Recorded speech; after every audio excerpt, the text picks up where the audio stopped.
조선의 제13대왕 명종. 그는 유감스럽게도 자식이 없었습니다.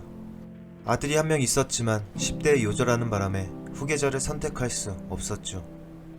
그리고 그는 조카들을 참 이뻐했는데 특히 본인의 이복 형제인 덕흥대원군의 아들들을 매우 사랑했죠.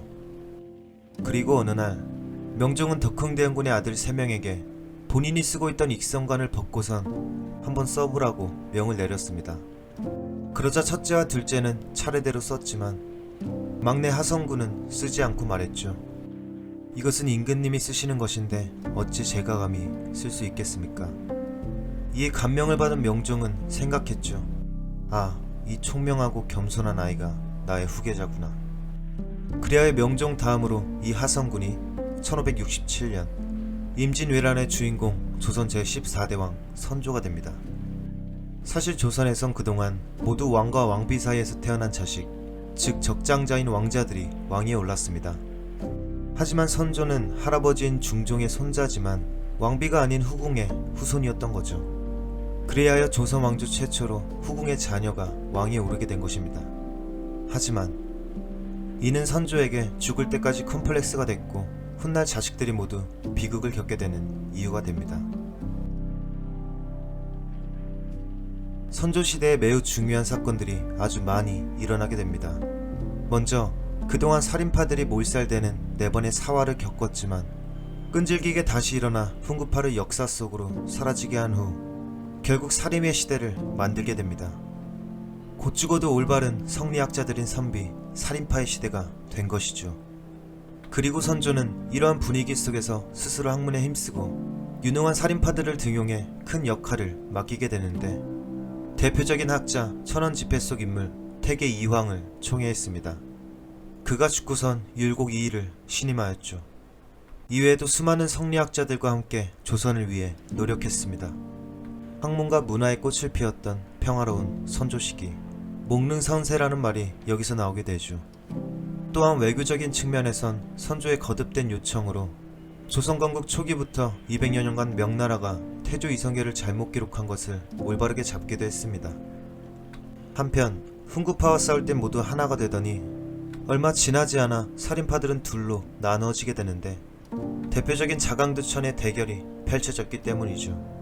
그 두 인물은 바로 김효원과 심의겸. 인사권을 갖고 있는 관직인 이조전랑에 김효원이 발탁됐는데 이에 심의겸이 반대를 하게 됩니다. 김효원의 행실이 의심이 갑니다. 김효원은 이조전랑에 등용됐지만 이 일을 가슴에 담아두었죠. 그리고 시간이 지나 운명의 장난처럼 김효원의 후임으로 심의겸의 동생이 거론됩니다. 그리고 김효원은 말했죠. 심의겸의 집안은 명종의 외척인데 이 주영 관직을 어찌 외척에게 맡길 수 있겠습니까? 결국 이 사건으로 김효원의 집은 서울 동쪽에 있기 때문에 동인, 심의겸의 집은 서쪽 정릉에 있어 서인으로 파가 나뉘게 됩니다. 그렇게 동인과 서인은 정치적 사안마다 대립하면서 최초의 붕당 정치가 시작된 것이죠. 하지만 시간이 지나 동인에서도 또 남인 북인으로 분열이 일어나게 됩니다. 대표적으로 서인은 율곡이, 우계성운, 송광정철, 남인은 유성룡, 정경세, 북인은 정인홍, 이산해, 이발. 재밌는 건 이 붕당은 서로 견제를 하며 좋은 방향으로 가다가 상대 당의 존재를 부정하고 자기 당만의 이익을 추구하게 되는 부정적인 방향으로 흘러가게 되죠. 훗날 조선의 정치와 경제 등 모든 것의 발목을 잡게 된 것입니다. 한편 1590년 선조는 일본의 동태를 파악하기 위해 황영길, 김성희를 통신사로 파견하게 됩니다. 그리고 1년 뒤인 1591년 도요토미 히데요시를 만나고 돌아온 황영길과 김성희는 선조에게 보고를 하게 되는데 서인 황영길은 말했습니다. 그가 곧 전쟁을 일으킬 것입니다. 전쟁을 준비해야 합니다. 하지만 반대로 동인 김성일이 보고하기를 생긴 게 꼭 쥐새끼 닮아서 전쟁을 일으킬 만한 인물이 아닙니다. 사실 전쟁을 준비하고 긴장하는 것보단 평화로운 삶이 더 마음 편한 것이었겠죠. 결국 선조는 동인 김성일의 쥐새끼 보고를 채택하게 되고 준비를 소홀히 하게 되죠. 이순신 장군 빼고.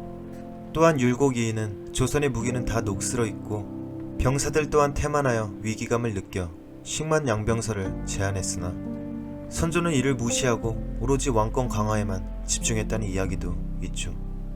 결국 그로부터 1년 뒤인 1592년 전국시대를 통일한 일본의 도요토미 히데요시는 치밀한 전쟁 준비를 마치고 천하의 야욕을 이루기 위해 조선을 침략하게 됩니다. 그렇게 선조 인생의 비극이 시작되죠. 부산을 침략한 외놈들은 파죽지세로 진격해 올라왔습니다.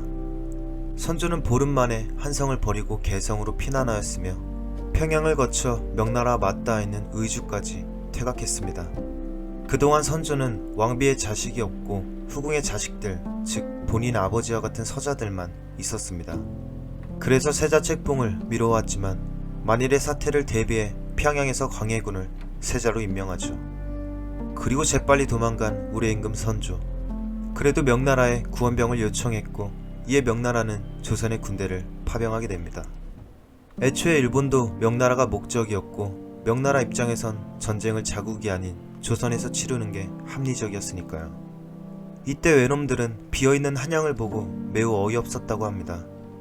당시 일본에선 자신의 성은 무슨 일이 있어도 지켜야 했는데 도저히 이해할 수 없는 선조의 행동이었죠. 하지만 더 어이없어한 건 바로 백성들이었습니다. 나라 버리고 튀은 임금의 화가 머리 끝까지 난 백성들은 노비문서를 불태우고 궁궐인 경복궁을 불질러 버렸죠. 하지만 우수한 생존력을 지닌 선조 덕분에 선조를 잡지 못한 일본은 당황했고 전쟁은 장기화가 됩니다. 그리고 우리 위대하신 이순신 장군님의 눈부신 활약으로 보급로를 차단하며 23전 23승으로 장기화가 된 전쟁을 승리로 이끌게 되죠. 세자 광해군 또한 적지 않은 활약을 하게 되는데 의병들의 사기를 올려주며 왕 역할을 대신하였습니다. 선조의 활약인 명나라의 지원과 그 밖의 위대한 권율 장군과 각 지역의 의병들의 힘으로 1598년 7년간의 전쟁이 끝이 나게 됩니다. 그리고 본격적으로 질투의 화신이었던 우리 임금 선조는 얼탱이 없는 행동들을 하게 되는데 처음에 이순신을 좋아했지만 계속된 승전보에 질투를 하게 됩니다. 그래서 임진왜란 중간에 이순신이 반역을 꾀한다는 죄목으로 파직시키고 형벌을 가했죠. 이순신 장군은 나라를 위해 싸우다 전사했지만 그런 이순신을 위기에 빠뜨리게 한 유명한 남자 원균과 동급 취급을 하기도 했죠. 여기서 그치지 않습니다. 전쟁이 끝나자 모든 공을 명나라에게 돌리게 되는데 실록엔 이렇게 기록되어 있죠. 명나라가 아니었다면 이들 적을 끝내 죽여 물리치지 못하였을 것이며 이들 적을 진아래로 몰아내고 섬멸하지 않았다면 조선은 이미 멸망했을 것이다. 아버지의 명나라가 있었기에 조선이 살아남았다고 생각한 것이죠. 그리하여 이때부터 조정이 다시 세워질 수 있도록 도와준 은혜를 뜻하는 제조지은을 강조합니다. 전쟁 당시 나라를 위해 목숨 바쳐 싸운 선무공신보다 선조를 따라 피난 갔던 호성공신을 더 높이 평가하기도 하고 열심히 싸웠던 의병들을 홀대했죠. 광해군 또한 지옥이 시작됩니다. 선조는 백성들이 세자 광해군을 더 좋아하니까 질투가 이만저만이 아니었죠. 한편 임진왜란 이후 선조의 왕비가 죽게 되고 51세 나이의 선조는 19살 임목왕후를 왕비로 받아들입니다. 그리고 그녀가 1606년에 아들을 낳게 되는데 그의 이름 영창대군. 왕비의 아들, 즉 선조가 그렇게 바라고 바라던 적장자였던 겁니다. 이에 선조는 크게 기뻐하며 광해군을 거들떠보지도 않고 영창대군을 세자로 책봉하려는 시도를 몰래 하게 됩니다. 하지만 1608년 광해군에겐 다행히 선조는 병이 악화되어 드러눕게 됩니다. 그리고 영창대군이 2살로 너무 어렸기에 결국 광해군에게 왕위를 넘기게 되죠. 제위 40년 동안 초반엔 많은 인재를 등용하며 명석한 모습을 보였지만 한나라의 임금으로서 사명감과 책임감이 매우 부족했습니다.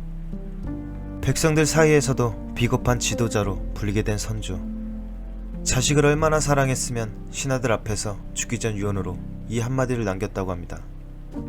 우리 영창대군을 잘 부탁한다.